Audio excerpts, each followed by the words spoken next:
What's up, guys? I just got home from Gen Con and I wanted to do a deck profile for the deck that I used at the inaugural Dragon Ball Super event. It's pretty simple, pretty straightforward. Again, it's only set one, so there's no real crazy things out there that other people haven't thought of. But I wanted to share this because people have been talking shit about yellow, and I think yellow is pretty overpowered, especially as a splash element. So, again, simple deck, but has some cutesy text. So here we go. So zero drops, obvious. Boo. If you're running blue, you have to run Boo because he's a staple. Draws a card, does so much. North Kai and Sorbet are there for blocker if I need it. Blocker is more important than even I would like to give it credit for, but it definitely helps if you're facing Vegeta. Vegeta's forced to attack into the North Kai or Sorbet, so they do put in some work, but they're mostly there for comboing. Sorbet is especially there just for the yellow element cost to use as energy or whatever else I have to use them for.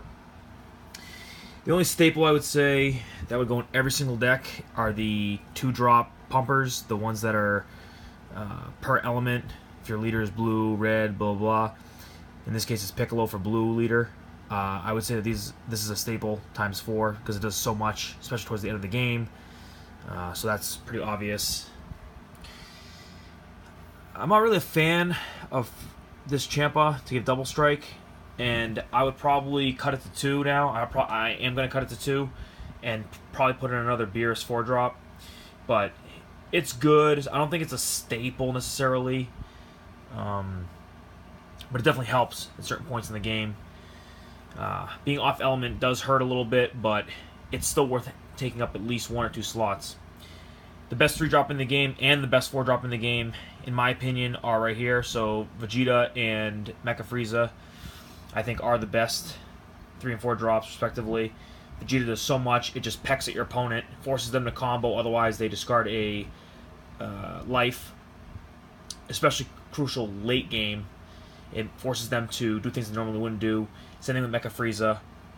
Again, Mecha Frieza gets the double strike and dual attack when he's put into play no matter what happens, but he also has the additional effect of discarding a card to destroy 2 of my opponent's battle cards that are in rest mode, which is also critical. Either way, following up with a Mecha Frieza after my opponent exhausts their board is awesome and has won me many games. And Beerus is similar, field control, so I like that a lot in synergy with Mecha Frieza. Clearing your opponent's board of threats is definitely helpful. Vegeta, Prince of Speed, obvious, draws 2 cards, pretty big, double strike, can evolve over the Assailant Vegeta, so definitely good. Full power Frieza, again, I decided to splash yellow in the typical blue Vegeta build because yellow has a lot of good tech, as you're going to see over here. Mecha Frieza, I think, is broken, so he just goes without saying. The 6-drop Frieza can infinitely block, provided your opponent doesn't kill him. So he's really good against the rush decks, aggro decks, anything that tries to like drop little guys and swing out at you for 15,000. You can, out combo them if you have to make them waste their attack phases and all the other things. And he's just really good overall. And again, all the yellow guys that I run either have 1 or 2 cost. So again, you only need, as soon as I get 2 yellow energy, I'm pretty much set for the game. But I've gone games where I have 4 blue, 4 yellow, and I'm still fine. Because the only other guys that have big costs are Vegeta and Beerus, the 3 blue. So if I can get 2 or 3 of each color, I'll be all set for the rest of the game. And this Beerus goes without explaining, just a broken card.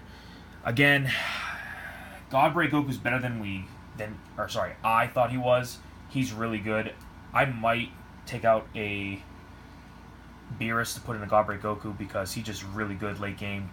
If your opponent's stalling against you and tries to exhaust your guys with the attack negators, you can just drop the Godbreak Goku and win the game. But Beerus is really good for hand control.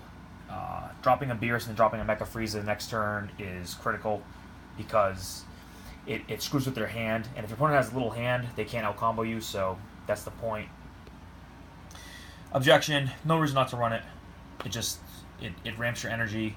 You can use it as energy itself if you don't need it. but hitting it on turn 2 and then underdropping one of these guys is fine for the curve of the game. It's not a perfect curve, but it curves the game out. Late game, these guys put in work for sure. So, and let's see. So, Caution, I want an attack negator. This card is overpowered and a staple if you're running blue. And Crusher Ball is definitely a staple if you're running yellow. And the main reason why I want to run yellow. So again, this deck is pretty standard. I usually don't like running standard type decks, but set 1, small card pool.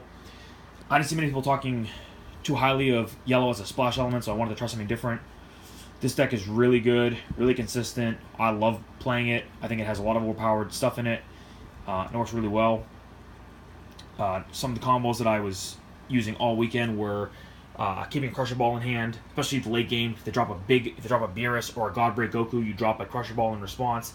Then you drop a Mecha Frieza next turn and discard a junk card like Objection to wipe their board, or drop a Beerus, wipe their board, and just swing out. And the main thing I liked with this deck is to awaken as fast as possible, but then after that, play conservatively. So awaken as fast as you can, keep your hand up, and then just keep passing until you drop big guys on the field. And this 6-drop Frieza helps you do that as well. So you stall the game out until you get the kill combo where you drop your biggest guys and you finally just swing out to kill them in one turn, hopefully. So here's the deck. Let me know what you think. And I will definitely be posting more decks in the future once the card pool gets bigger, set 2 and so forth. So enjoy.